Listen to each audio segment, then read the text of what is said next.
Good morning, students. Welcome to my channel Quistry Education Point. So, this session is for grade 10 students from the carbon and its compound chapter. तो carbon and its compound, इसमें अक्सर क्या होता है, बच्चों को generally जो problem आती है वो प्रॉब्लम रहती है नेमिंग में। किस तरह से आपको आइडेंटिफाई करना है फंक्शनल ग्रुप। तो आज हमारा जो टॉपिक रहेगा वो इसी के बेसिस पे होगा। तो सबसे पहले मैं आपको कुछ एग्जांपल्स यहाँ पर बता रही हूँ कि हमें किस तरह से बताना है किसी भी कंपाउंड का जो नेम है। तो हमारा जो टॉपिक है वो यहाँ पर है, how would you name the following compound, right. For example, अब आपके पास एक कंपाउंड है CH3CH2Br। बहुत सारे बच्चों को प्रॉब्लम रहता है कि हम किस तरह से इसका नाम बताएं। देखिए बच्चों, अगर आपको किसी भी कंपाउंड का नाम बताना है तो जनरल जो बात है वो आपको सबसे पहले तो ये पता होना चाहिए कि इसमें किस तरह का बॉन्ड जो है वो प्रेजेंट है। अगर तो सिंगल बॉन्ड प्रेजेंट है, आप यहाँ पे देख सकते हैं कहीं पे डबल या ट्रिपल बॉन्ड जो है वो आपको शो नहीं किया गया है, तो it means two C alkane होगा, ठीक है, जिसमें हमारा एन यूज़ होगा ही होगा। ठीक है, फर्स्ट स्टेप आपका ये रहेगा कि आपको देखना है कि टाइप ऑफ बॉन्ड किस तरह का जो है वो प्रेजेंट है। सेकंड जो है वो आपको ये देखना है इसमें आपके पास कितने नंबर ऑफ कार्बन्स प्रेजेंट हैं। आप यहाँ पर देख सकते हैं हमारे पास 2 नंबर ऑफ कार्बन्स जो है वो प्रेजेंट हैं। उसके बेसिस पे हम इसका नेम जो है वो लेंगे। जैसे कि हमारा 2 कार्बन्स है तो हम इथ लेंगे, अगर 1 कार्बन होता तो मिथ लेंगे। ये जनरल बातें आपको पता होनी चाहिए, कब हमें मिथ लेना है, इथ लेना है, राइट, प्रोप लेना है, ब्यूट लेना है, वो डिपेंड करता है नंबर ऑफ कार्बन्स पर। 1 कार्बन है तो मिथ यूज़ होता है, 2 कार्बन है तो इथ यूज़ होता है, 3 कार्बन है तो प्रोप यूज़ होता है, 4 कार्बन है तो ब्यूट यूज़ होता है, एंड सो ऑन। तो यहाँ पर हमारे पास 2 कार्बन है तो हम यहाँ पर इसमें इथ जो है वो यूज़ करेंगे। तो आप देख सकते हैं ये जो कंपाउंड है हमारा वो किस तरह से आएगा।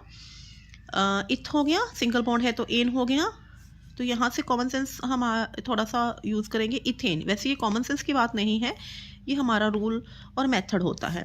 तो ये इथेन तो बन रहा है, ठीक है। तो इसमें इतनी कंफ्यूज होने की बात नहीं है बच्चे, इथाइन, इथीन, पता नहीं इथेनॉल क्या क्या आप लिख देते हो, ठीक है, ऐसा नहीं लिखना है।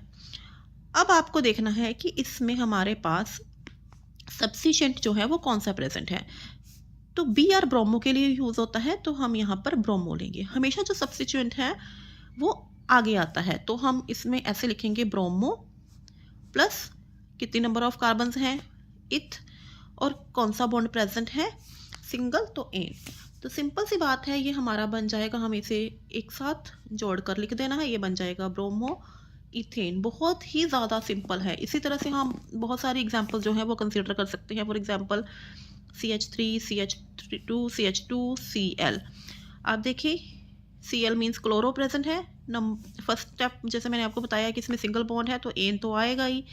नंबर ऑफ कार्बन्स कितनी है, 3 है, तो प्रोप आएगा, तो प्रोपेन तो बन ही रहा है।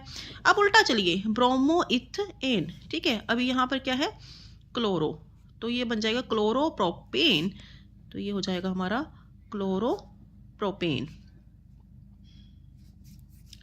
ओके। अब हम एक और एग्जांपल लेते हैं। ये तो सब्स्टिट्यूएंट के बेसिस पे हो गया ना, कि हमारे पास अगर कोई सब्स्टिट्यूएंट लगा हुआ है, मान लो आपके पास कोई फंक्शनल ग्रुप प्रेजेंट है। देखिए फंक्शनल ग्रुप में हमारे पास थोड़ा सा कंसेप्ट ऐसा आ जाता है कि जो भी फंक्शनल ग्रुप होता है उसके बेसिस पे हमें लेना होता है उसका सफिक्स। जैसे अगर हमारे पास एल्डिहाइड प्रेजेंट है, अगर हमारे पास एल्डिहाइड प्रेजेंट है तो हम CHO यानी कि Al लेते हैं। अगर कोई कीटोन प्रेजेंट है, ठीक है, यहाँ पर हमारे पास अगर कीटोन प्रेजेंट है तो हम ऑन लेते हैं।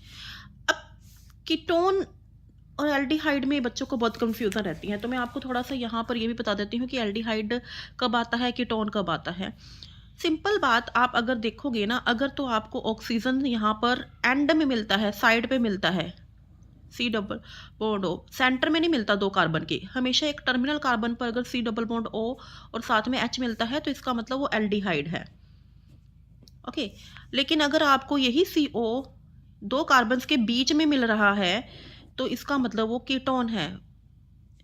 ठीक है, तो वो कीटोन है अगर वो दो कार्बन्स के बीच में मिल रहा है। बच्चों को बहुत कंफ्यूज रहते हैं कि कब हम कीटोन लिखें, कब हम उसको एल्डिहाइड लेके चले। तो मैं आपको सिंपल सी बात बताती हूँ, अगर आपके पास ये जो सी डबल बॉन्ड ओ आपको टर्मिनल कार्बन पर मिल रहा है, ठीक है, साथ में एच मिल रहा है, तो वो एल्डिहाइड है।